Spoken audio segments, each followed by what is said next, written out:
Selamat datang di channel Simar Imam. Seperti biasa, jangan lupa pasang headset kalian. Siapkan kopi dan camilan. Lupakan pahitnya kehidupan. Mari kita dengarkan sambil rebahan. Penembak jitu terbaik. Bab 1301. Bailan berjalan mendekat dengan ekspresi tenang, tanpa rasa gugup, takut, atau pertahanan apapun. Di alam suci tingkat pertama, orang dengan tingkat kultivasi terendah hadir, bahkan pertahanan habis-habisan tidak ada gunanya. Berdiri diam di depan teratai es Kunlun, detak jantung Bailan tiba-tiba bertambah cepat. Amplitudonya tidak terlalu besar, tetapi orang yang kuat dapat mendeteksinya. Dia merasa gugup. Ini bukan ketegangan menghadapi orang yang kuat, tapi ketegangan menghadapi hal yang tidak diketahui. Teratai es Kunlun, bahkan jari-jari putra dewa di alam suci tingkat keempat langsung membeku ketika dia menyentuhnya, sedangkan Bailan hanya berada di alam suci tingkat pertama. Semua orang memandang Bailan dengan penuh berharap Bailan bisa mengeluarkan semacam harta karun, seperti sepasang sarung tangan yang bisa menahan dingin. Tidak. Tingkah laku Bailan mengecewakan semua orang yang hadir. Dia hanya mengangkat kepalanya dan melirik orang-orang yang memiliki motifnya sendiri, lalu mengulurkan tangan untuk memetik es teratai. Tidak mengherankan, saat jari Bailan menyentuh teratai es, gelombang dingin membekukan jari-jarinya, jauh lebih cepat daripada sebelum putra Tuhan. Berbeda dengan Senzi, Bailan tidak menjangkau akar dari teratai es Kunlun, melainkan menjangkau bagian luar dari teratai es, yang lebih terlihat seperti membelai. Orang-orang mulai bergumam, dan beberapa bahkan berencana membunuh Bailan ketika dia menarik tangannya kembali, namun hasilnya mengejutkan. Bailan tidak berhenti, jari-jarinya masih menyentuh tepi atas teratai es, seolah dia tidak mau menyerah, dan dengan keras kepala ingin mengambilnya dengan tangannya yang membeku. Tapi apa gunanya? Rasa dingin yang aneh terus-menerus keluar dari teratai es Kunlun, menyerang Bailan, menjalar ke atas melalui jari-jarinya, dan area beku itu terus meluas dengan kecepatan yang terlihat dengan mata telanjang. Orang-orang bertanya-tanya mengapa Bailan tidak melarikan diri.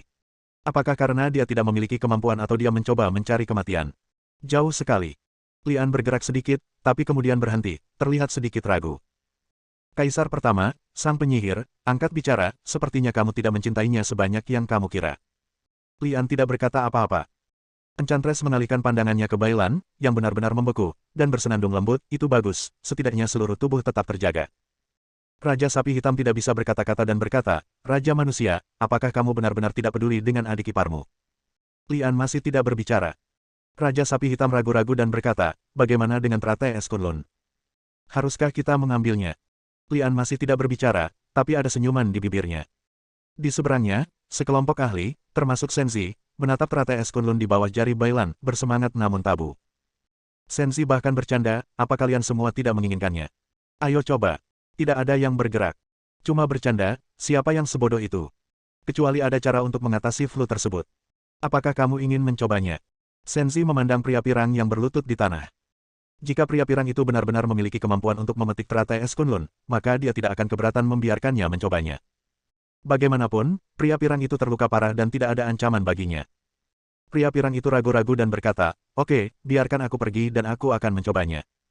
Senzi mundur selangkah, membiarkan pria pirang itu keluar dari jarak 10 meter. Pria berambut pirang itu berdiri dan menatap tajam ke arah Senzi, lalu mengalihkan perhatiannya ke Kunlun Ice Lotus, dan detik berikutnya dia menarik diri dan melarikan diri. Tidak ada yang percaya bahwa orang dengan tingkat kultivasi tertinggi sebenarnya memilih melarikan diri saat ini. Pengecut. Senzi mengumpat dengan nada menghina. Biarkan aku mencobanya. Tiba-tiba terdengar suara. Alis Lian sedikit menegang. Orang yang berbicara adalah Enchantress, dan dia sudah berjalan mendekat. Raja Manusia. Raja Sapi Hitam berseru dengan gugup. Lian bergerak dan buru-buru mengikutinya, bukan untuk menghentikan sang penyihir, tapi untuk melangkah maju berdampingan dengan sang penyihir. Raja Sapi Hitam ragu-ragu sejenak, bernapas dengan berat melalui hidungnya, dan berdiri diam tanpa bergerak. Ekspresi Senzi sedikit berubah, dan dia jelas-jelas cemburu pada Lian, tapi dia tidak mengatakan apapun untuk menghentikannya. Bukan hanya anak Tuhan, orang lain juga tidak ada niat untuk menghentikannya. Saat ini, tidak peduli siapa itu, mereka bersedia membiarkan siapapun mencobanya selama mereka punya cara untuk memilih Kunlun Ice Lotus. Adapun setelah dipetik, pasti akan terjadi pertarungan berdarah. Lian dan Enchantress berdiri di kiri dan kanan di samping Bailan. Sang penyihir memandang Bing Lian, tiba-tiba menunjukkan senyuman mencela diri sendiri, dan berkata kepada Lian, lebih baik kamu melakukannya. Lian tidak membuang waktu. Dengan membalikkan tangan kanannya, burung Phoenix api merah terbang keluar dari telapak tangannya dan terbang mengelilingi teratai es dengan ledakan. Api yang aneh. Seseorang berteriak karena terkejut, dan kemudian semua orang di sekitar mereka bersembunyi di belakang agar tidak terluka oleh api aneh itu. Apakah dia ingin menggunakan api aneh untuk memetik teratai es Kunlun? Suhu tinggi dari api aneh secara teori dapat menahan bahaya aneh dari teratai es, tapi bukankah dia khawatir pencampuran es dan api akan menghancurkan teratai es Kunlun? Menghancurkan teratai es Kunlun adalah masalah sepele. Bagaimana jika dia benar-benar berhasil? Orang-orang berbicara dengan suara pelan. Di satu sisi, mereka khawatir Lian akan menggunakan api aneh untuk menghancurkan teratai es Kunlun. Di sisi lain, mereka takut tidak akan bisa merampoknya setelah Lian berhasil. Senzi tampak menyesal saat ini, berpikir bahwa Lian seharusnya tidak diizinkan untuk maju dan mencoba. Karena Lian menggunakan api aneh itu, pasti ada sumber dukungan lain. Putra Tuhan ingin lebih dekat dengan Lian segera setelah dia pindah, dan menggunakan kekuatan alam suci untuk menekannya. Tapi sebelum dia mengangkat kakinya dan mengambil langkah ke depan, dengan ledakan, burung Phoenix merah menyala berubah menjadi burung yang marah dan berdiri di depan Lian kapan saja. Lian memandang anak Tuhan dan berkata, "Kamu bisa mencobanya, mana yang lebih baik, Alkitab di tanganmu atau milikku?" Anak Tuhan ragu-ragu. Alam sucinya memiliki kemampuan untuk menekan musuh, tetapi dia tidak berani mencoba senjatanya. Oleh karena itu, alih-alih mengambil langkah maju, dia malah mundur selangkah, meningkatkan jarak antara dia dan Lian, dan bersiap untuk pergi kapan saja. Semua orang cemburu, tapi mereka tidak berniat pergi. Bahkan jika teratai es Kunlun benar-benar jatuh ke tangan Lian, mereka ingin menyaksikannya dengan mata kepala sendiri, jika tidak, mereka tidak akan mau menerimanya. Lian hanya melihat ke arah semua orang. Phoenix api merah berubah menjadi garis api dan mengelilingi Lian, pesona Bailan, dan teratai es Kunlun. Pedang roh Tianshan tergantung di udara, tetapi tidak ada gerakan untuk mengambilnya. Setelah beberapa menit, kenapa dia belum mengambilnya? Apakah ada yang tabu? Omong kosong, dia juga khawatir hal itu akan menghancurkan teratai es Kunlun, jadi dia tidak berani bertindak gegabah. Tidak, pikirannya sama sekali tidak tertuju pada Ice Lotus, dia melindunginya. Akhirnya, seseorang menemukan masalahnya. Lian tidak berniat memilih Kunlun Ice Lotus. Semua yang dia lakukan hanyalah melindungi Bailan yang membeku. Tidak ada yang memperhatikan sebelumnya, tetapi jika Anda perhatikan lebih dekat sekarang, Anda akan menemukan bahwa Bailan tidak mati. Meskipun dia membeku, dia masih memiliki nafas, tetapi sangat lemah. Sedangkan untuk teratai es Kunlun, penampakannya tidak banyak berubah, namun aura langit dan bumi yang dipancarkannya berangsur-angsur melemah. Jika Lian tidak memblokirnya dengan api merah Phoenix, orang pasti sudah menemukannya sejak lama. Bailan menyerap energi teratai es Kunlun dan mencurinya di depan banyak orang. Bab 1302. Marah. Tidak peduli betapa baiknya dia tetap marah, dan dia mempermainkannya di depan banyak orang. Ini merupakan penghinaan terhadap kecerdasan semua orang. Seseorang yang hanya berada di alam suci tingkat pertama berani mengubah situasi di depan begitu banyak tuan. Kecuali Lian, semua orang merasa telah dipermainkan, dan tidak ada yang bisa menelan nafas lega ini. Apalagi anak Tuhan yang mengaku anak Tuhan, tapi akhirnya dipermainkan di depan banyak orang, di mana dia bisa menaruh wajahnya. Anak Tuhan tiba-tiba bergegas ke depan, mengangkat Alkitab di tangannya, mencoba menekan Lian dengan cahaya suci Alkitab. Lian secara langsung menjaga putra dewa. Begitu lawannya bergerak, pedang roh Tianshan yang tergantung di udara menyerangnya. Berdengung. Pedang spiritual Tianshan mengeluarkan suara, dan terhalang oleh cahaya suci yang dipancarkan oleh Alkitab. Rasanya seperti menembus dinding yang tak terlihat, membuatnya sulit untuk dimasuki. Pada saat yang sama, langkah kaki Senzi juga berhenti, dahinya dipenuhi keringat halus, dan dia menatap pedang roh Tianshan yang tergantung di udara. Sepertinya dia juga berjuang sangat keras. Lian memahami prinsip membunuh ayam untuk menakut-nakuti monyet, dan anak Tuhan baru saja menggunakannya, jadi Lian berencana membunuh anak Tuhan untuk menindas orang lain. Sekarang dia telah mengambil tindakan, tidak perlu bersikap sopan. Terjadilah ledakan.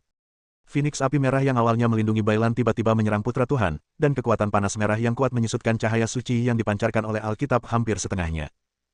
Keringat halus di dahi Senzi kini menjadi sebesar kacang, matanya sudah merah, dan sepertinya dia berada di bawah tekanan yang besar. Ledakan. Lian segera mengeluarkan busur guntur. Sebelum dia bisa menggunakan panah guntur, putra dewa di seberangnya menjadi pucat dan tampak ketakutan. Saya melihat anak Tuhan membuka dan menutup giginya, menggigit ujung lidahnya dan mengeluarkan seteguk darah. Cahaya suci tiba-tiba meledak, dan pedang roh Tianshan dan Phoenix api merah mundur pada saat yang bersamaan. Apakah ini pertarungan yang menentukan? Semua orang menatap pertempuran di depan mereka, dan hasil pertempuran terkait dengan kepentingan mereka. Yang terbaik adalah kehilangan kedua belah pihak. Banyak orang mengira jika Senzi dan Lian sama-sama cedera, peluang mereka akan lebih besar. Detik berikutnya, Senzi tiba-tiba mundur. Pria licik ini, mungkin menyadari bahwa dia bukan tandingan Ang Li, sebenarnya memilih melarikan diri di saat kritis ini. Lian tidak mengejarnya. Tujuan membunuh ayam untuk menakuti monyet telah tercapai, jadi tidak perlu membuang energinya. Lagi pula, Bailan masih di sini. Apa yang akan dilakukan Bailan jika dia pergi? Dilindungi oleh penyihir. Apakah kamu bercanda? Untunglah Enchantress tidak mengambil kesempatan untuk membunuh Bailan, tapi mengapa kamu ingin dia melindungi Bailan? Lian melirik semua orang. Orang-orang yang hendak pindah sekarang menjadi diam. Mereka semua tampak ragu-ragu dan ingin pergi, tetapi tidak mau pergi. Lian tidak mengambil inisiatif. Selama orang-orang ini tidak mengambil tindakan, berdiri saja di sini. Retakan. Setelah beberapa menit mengalami kebuntuan, teratai es Kunlun tiba-tiba mengeluarkan suara yang tajam, meledak seperti kaca, dan berubah menjadi pecahan es yang tak terhitung jumlahnya berserakan di tanah. Di saat yang sama, lapisan es di tubuh Bailan dengan cepat menghilang dan menghilang di dalam tubuhnya. Alam suci tingkat kedua. Mata Lian sedikit berbinar, dan dia menyadari bahwa Bailan telah menembus alam suci tingkat kedua hanya dalam 10 menit.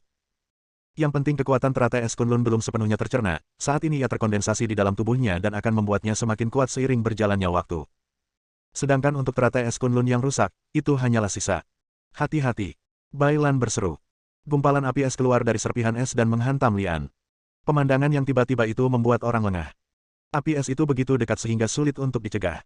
Hati Lian sedikit tenggelam, dan di saat yang sama muncul sedikit kemarahan. Makhluk ini berani menyerangnya secara diam-diam. Seperti yang diperingatkan Bailan, dia menghindar dan berdiri di depan Lian. Dia terkena api es dan langsung membeku lagi. Ketika api es melihat bahwa ia tidak mengenai pemilik aslinya dan tidak berhenti sama sekali, ia segera berbalik dan lari. Jika Lian masih mengkhawatirkan hidupnya sebelumnya, Bailan memblokirnya untuknya dan memiliki cukup waktu serta persiapan. Begitu Bingyan melarikan diri ke udara, dia melihat seekor burung phoenix menyerang secara langsung. Dia membuka mulutnya dan menyedot Bingyan ke dalam mulutnya. Bingyan sepertinya tidak mau menyerah dan berubah menjadi bola es untuk melarikan diri. Api berbentuk naga tiba-tiba muncul di tubuh api merah Liefeng dan menjerat bola es tersebut, sehingga mustahil untuk melarikan diri. Bailan. Lian berbisik cemas. Penyihir di samping berkata, jangan khawatir, api es pasti merupakan simbiosis dari teratai es Kunlun. Gadis ini juga sangat beruntung dan memiliki tubuh jiwa es. Api es tidak dapat menyakitinya. Kata-kata ini benar sekali. Setelah beberapa saat, es di tubuh Bailan menghilang lagi dengan kecepatan yang bisa dilihat dengan mata telanjang. Api es hanya membatasi gerakan Bailan, tapi tidak menyakitinya. Maafkan aku. Ia menyerangmu karena merasa terancam olehmu. Setelah Bailan sadar kembali, dia berinisiatif untuk meminta maaf atas Bingyan Yihuo, dan pada saat yang sama menatap Red Flame Liefeng dengan sedikit khawatir. Daripada mengatakan bahwa api aneh api es merasakan ancaman dari Lian, lebih baik dikatakan bahwa ia merasakan ancaman dari api es Liefeng, yang juga merupakan api aneh. Phoenix api merah memiliki kemampuan menelan api es dan api aneh dengan mudah. Lian tidak berbicara, tetapi mengulurkan tangannya, dan burung phoenix merah menyala itu jatuh dan bersembunyi di telapak tangannya, hanya menyisakan butiran es di sana. Ambillah. Lian menyerahkan manik es itu kepada Bailan. Bailan ragu-ragu pada awalnya, tetapi ketika dia memikirkan tentang manfaat butiran es untuk dirinya sendiri, dia mengulurkan tangan dan mengambilnya, dan membuka mulutnya dan berkata, saya tidak akan pernah berterima kasih atas kebaikan Anda. Bailan akan mengingat ini. Sang penyihir mendengus ke samping dan berkata dengan sinis, gadis kecil itu sangat pandai berbicara. Dia dapat menyelesaikan masalah ini hanya dalam beberapa kata. Kamu yakin dia akan melindungimu, jadi kamu berani bertindak begitu berani, kanan? Wajah Bailan memerah karena malu. Dia memang memperhitungkan Lian dalam tindakan gegabah sebelumnya, jika tidak, dia tidak akan bisa pergi hidup-hidup bahkan jika dia berhasil. Selama kamu membutuhkannya, kamu bisa bertanya saja. Lian tidak bermaksud menyalahkan Bailan. Dia tahu bahwa wanita ini terlahir keras kepala dan tidak pernah mau meminta bantuan, terutama dirinya sendiri. Melihat tidak ada kemungkinan terjadi apa-apa, para penonton merasa bosan dan meninggalkan satu demi satu untuk mencari peluang di tempat lain di Kunlun. Apakah kamu masih berencana untuk bergabung dengan kami selanjutnya? Lian bertanya. Bailan menggelengkan kepalanya dan berkata, ini adalah kesempatan besar bagi saya untuk mendapatkan Kunlun Ice Lotus. Saya ingin mencari tempat untuk berlatih dalam pengasingan terlebih dahulu dan mencerna secara menyeluruh kekuatan Ice Lotus. Adalah hal yang baik untuk tidak serakah akan kemajuan. Lian memuji, melihat sekeliling dan berkata, aku akan memberikannya padamu. Bailan dengan ringan mengangkat butiran es di tangannya, menggelengkan kepalanya dan berkata, tidak ada yang bisa menyakitiku dengan itu. Baiklah kalau begitu. Lian menjawab dengan lembut dan putus dengan Bailan. Bab 1303. Di mana sapinya? Setelah masalah mereda, Enchantress menemukan bahwa Raja Sapi Hitam telah hilang. Lian memeriksa tempat kejadian dan menemukan bahwa jejak kaki Raja Sapi Hitam tidak berantakan dan bahkan menghilang setelah beberapa saat, menunjukkan bahwa ia tidak dibajak atau melarikan diri, tetapi dibiarkan sendiri. Sapi licik ini. Senyuman muncul di bibir Lian, tidak masalah, aku tahu di mana itu. Penyihir wanita itu memandang Lian, mengerutkan kening sejenak dan bertanya, apakah kamu akan menemukan seekor sapi? Tentu saja. Sapi adalah aset yang berharga. Sayang sekali jika kehilangannya. Lian berkata sambil tersenyum. Gunung Kunlun tertutup salju sepanjang tahun, namun di kawasan rahasia seindah musim semi, dengan segala jenis bunga bermekaran. Seekor sapi hitam duduk di antara bunga dan bermeditasi bersila seperti manusia Raja Banteng Hitam yang dicari Lian. Setelah beberapa saat berusaha, Raja Sapi Hitam tiba-tiba terguncang, dan aura kuat muncul dari tubuhnya, dan bunga di sekitarnya menyebar ke segala arah. Alam suci tingkat kedua. Raja Sapi Hitam membuka matanya dengan senyuman gembira di wajahnya. Cek-cek. Saat pertama kali menemukan tempat ini, aku tahu tempat ini akan sangat berguna di masa depan. Benar saja, apa yang dikatakan Raja Manusia tentang serbuk sari dan katalis memang benar. Di alam suci tingkat kedua, jika terus begini, saya setidaknya bisa naik 2 tingkat lagi, jadi mengapa keluar dan mengambil risiko? Siapa? Ekspresi Raja Sapi Hitam tiba-tiba berubah, dan dia mendarat dengan posisi merangkak dengan tanduknya mengarah ke timur. Aduh, menurutmu apa yang dilakukan hantu sapi ini?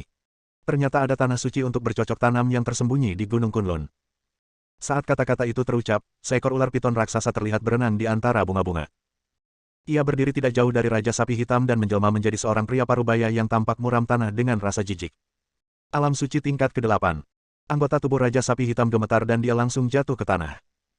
Ini adalah orang dengan tingkat kultivasi tertinggi yang pernah dia lihat. Raja Manusia hanya berada di alam suci tingkat keempat. Beberapa pemikiran terlintas di benak Hei Niuzi, dan dia akhirnya menyerah, menundukkan kepalanya dan berkata, Hei Niu bersedia melayani tuanku. Jika Lian ada di sini, dia pasti akan terkejut. Pria besar di depannya adalah ular piton raksasa yang dia lihat di segitiga setan terakhir kali. Dia tidak berpartisipasi dalam pertarungan untuk panah guntur, tapi sekarang ada di sini. Tampaknya semua master di segitiga setan telah melarikan diri. Harta karun apa yang tersembunyi di Kunlun? Tuanku. Pria berwajah gelap itu terkekeh, lalu tiba-tiba memejamkan mata dan menarik napas dalam-dalam.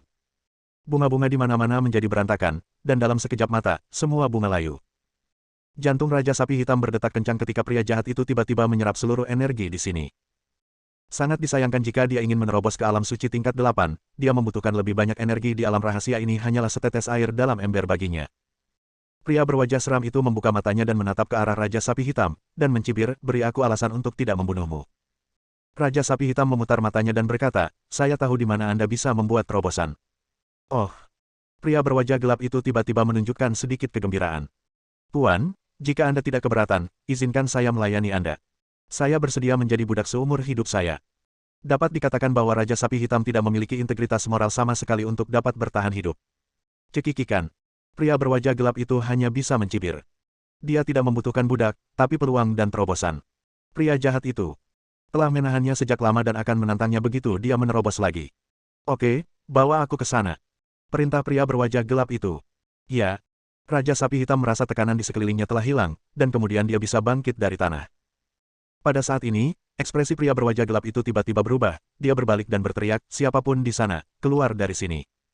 Seorang pria dan seorang wanita berjalan keluar dari balik batu. Lian dan Enchantress lah yang datang. Ketika Raja Sapi Hitam melihat Lian, matanya bersinar terang, lalu padam, dan dia berdiri di sana tak bergerak, seolah-olah dia tidak mengenal Lian sama sekali. Lian memegang busur guntur dan anak panah di tangannya dan memandang pria jahat itu dengan ekspresi waspada. Pria jahat itu terkejut pada awalnya ketika dia melihat Lian, dan kemudian dia tertawa gembira, menurutku aku ini siapa? Aku tidak menyangka akan bertemu denganmu di sini. Cekikikan. Memang benar jika ada jalan ke surga, jangan diambil, dan jika tidak ada pintu ke neraka, lewati saja. Aku dengar kamu menyakiti burung bodoh itu terakhir kali. Jika kamu bertemu denganku hari ini, tolong serahkan busur dan anak panahmu. Lian bukanlah orang yang berbicara omong kosong. Saat Patuama memainkan dis tanpa henti, dia telah menggunakan teknik bayangan Nianjia untuk membuat ratusan sosok untuk mengelilingi pria berwajah gelap itu. Wajah pria berwajah gelap itu menjadi bingung. Satu-satunya hal yang dia takuti adalah busur dan anak panah petir di tangan Lian. Di antara ratusan sosok, dia tidak tahu mana yang asli, yang berarti situasinya sangat buruk berbahaya. Mata Raja Sapi Hitam berbinar kembali. Dia berharap Lian bisa membunuh pria jahat itu. Penyihir wanita itu berdiri di sana tanpa bergerak. Alam suci tingkat keempat versus alam suci tingkat ke-8. Hehe. Begitu Lian gagal, dia akan pergi tanpa ragu-ragu. Pria berwajah seram itu membuka mulutnya dan meludah, lalu mengulurkan tangannya untuk menangkap bola merah berdarah, yang merupakan ramuan dalam dari ular piton raksasa itu. Pria berwajah seram itu meletakkan tangannya di belakang punggungnya dan berkata dengan ekspresi bangga di wajahnya, wah, ini sama seperti terakhir kali. Aku berdiri di sini tanpa bergerak. Jika kamu bisa menyakitiku, aku akan mengampuni hidupmu hari ini. Petik 2. Arogan. Lian tetap bergeming dan hanya menarik busurnya dan menembakkan anak panah. Dibandingkan terakhir kali mereka bertemu, tingkat kultivasi Lian telah meningkat, dan kekuatan guntur yang bisa dia gunakan juga lebih kuat. Pria berwajah gelap itu setara dengan berdiri diam. Bang! Tali busurnya bergetar, dan anak panah yang menggelegar meledak dan menyerang Patuama. Hanya satu dari ratusan hantu yang nyata. Pria berwajah gelap itu berdiri tak bergerak, tampak sangat percaya diri dalam pembelaannya. Terjadi, ledakan. Panah petir menghantam bola air besar itu, menimbulkan ledakan, dan kemudian bola air itu meledak. Seekor ular piton raksasa terlihat samar-samar terlihat keluar, pantatnya masih mengeluarkan darah, dan menghilang ke udara dalam sekejap. Lolos. Lian tertegun sejenak. Mungkin pria berwajah gelap itu sama sekali tidak berniat melawannya. Bagi makhluk seperti dia, yang dia kejar adalah jalan besar, dan tidak perlu terlibat dalam pertempuran dan petualangan yang sia-sia. Selain itu, panah yang menggelegar melukai pria berwajah gelap, dan pria berwajah gelap tidak akan terjerat di sini. Tentu saja perseteruan ini pasti terjadi. Raja Manusia, Oxby. Raja Manusia, aku sudah lama optimis padamu. Orang tua itu jelas bukan tandinganmu. Raja Manusia, apa yang kamu lakukan? Raja Sapi Hitam mendatangi Lian dan membual sejenak. Ketika dia melihat Lian mengarahkan panah petir ke arahnya, dia tiba-tiba menjadi gugup. Xiao Hei, menurutmu di mana pria berwajah gelap itu bisa menerobos? Kenapa aku belum mendengar kamu menyebutkannya? Apa maksudmu? Raja Sapi Hitam terkejut sesaat, lalu melanjutkan, Raja Manusia, bukannya aku tidak memberitahumu, tapi kamu juga tahu tempat itu. Aku tahu. Lian tertegun sejenak. Bab 1304. Petir dan Guntur. Lian tahu tempat yang dibicarakan Raja Sapi Hitam. Tepatnya, dia pernah ke tempat di mana kekuatan kuno meletakkan susunan petir. Ingin kekuasaan. Aku memberimu kekuatan yang tak terbatas. Hingga saat ini, Ang Li tidak akan pernah melupakan suara magis dan menggoda itu. Yang aneh adalah ketika dia datang lagi, suaranya tidak lagi muncul, tetapi guntur dan kilat di langit lebih sering terjadi. Apakah ada lebih banyak orang di sini saat ini? Lian melihat sekeliling. Selain dia, Enchantress dan Black Ox King, totalnya ada 10 orang. Di antara 10 orang ini adalah seorang pria yang ototnya sebanding dengan seorang juara binaraga. Dia adalah saudara baik Ang Li, King Kong. Di sebelah King Kong berdiri seorang lelaki tua dengan janggut abu-abu dan sedikit membungkuk di punggungnya. Setelah bertemu, matanya tampak familiar, dan dia tersenyum dan mengangguk pada dirinya sendiri. Peluang segitiga iblis memang unik. King Kong sekarang memiliki tingkat budidaya alam suci tingkat kelima, dan lelaki tua itu juga memiliki tingkat budidaya alam suci tingkat ketujuh. Sayangnya budidaya jenis ini tidak tinggi dibandingkan dengan yang lain. Kecuali Jin Wang dan lelaki tua itu, tingkat kultivasi 8 orang lainnya berada di atas alam suci tingkat ketujuh inklusif terutama Loli yang berdiri di depan, yang memiliki tingkat budidaya alam suci tingkat ke-9. Melihat Lolita ini, jantung Lian berdetak kencang. Dialah yang gagal dalam serangan segitiga iblis di alam suci. Kedua pihak tidak menyapa setelah bertemu satu sama lain. Bahkan Raja Sapi Hitam hanya tersenyum dan mengangguk, namun ternyata dia berada di bawah kendali Loli. Apa tujuan datang ke Kunlun? Lian diam-diam terkejut. Menurutnya, orang yang dihancurkan oleh petir dan kilat adalah iblis besar. Apakah tempat di mana iblis besar berada memiliki peluang besar? Awalnya Lian mengira Raja Kerbau Hitam sedang menipunya, namun setelah melihat Loli, Lian memilih untuk mempercayai perkataan Raja Kerbau Hitam. Adapun peluang besarnya apa, masih belum jelas. Raja Manusia, ayo pergi. Aku tahu beberapa tempat bagus yang setidaknya bisa membantumu menembus level. Tidak perlu membuang waktu di sini. Raja Manusia, kamu juga telah melihat betapa kejamnya orang-orang ini. Tidak ada gunanya bagi kita untuk tetap tinggal. Raja Manusia, apakah kamu akan pergi? Jika tidak, aku akan pergi. Sejak tiba di sini, Raja Sapi Hitam terus mengobrol tanpa henti, ingin melarikan diri dari tempat ini. Penyihir wanita di sebelahnya juga sedikit mengernyit, dengan ekspresi tabu di wajahnya. Memang benar tingkat kultivasi orang lain terlalu tinggi. Kalaupun mereka bertahan, kemungkinan mendapat kesempatan sangat rendah, bahkan bisa kehilangan nyawa. Apapun yang terjadi, tetap di sini bukanlah ide yang baik. Lian juga mengetahui hal ini dengan sangat baik. Terlihat setelah melihat orang itu, langkah kakinya tidak bisa bergerak. Bisakah Anda mendapatkan peluang dengan berpindah tempat? Siapa yang dapat menjamin bahwa tidak akan ada bahaya atau persaingan di tempat lain? Lian memilih untuk berdiri dan menonton dari kejauhan.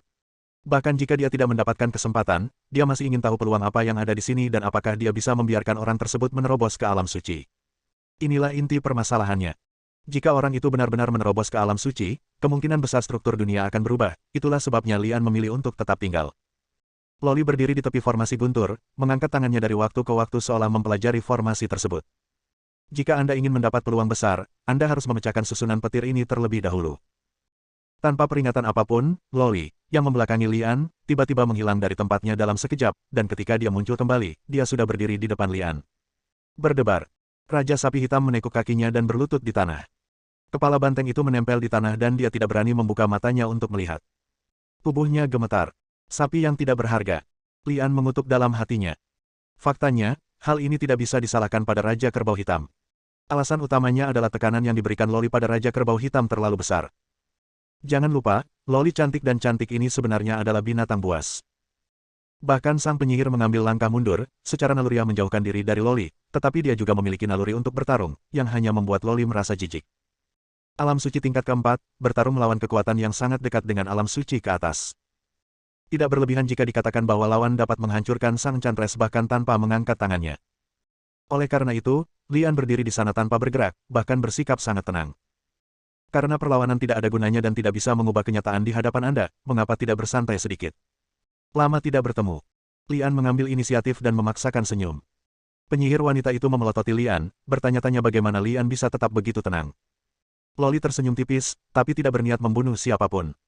Dia mengulurkan tangannya kepada Lian dan berkata, "Aku ingin meminjam sesuatu darimu, tolong bawakan."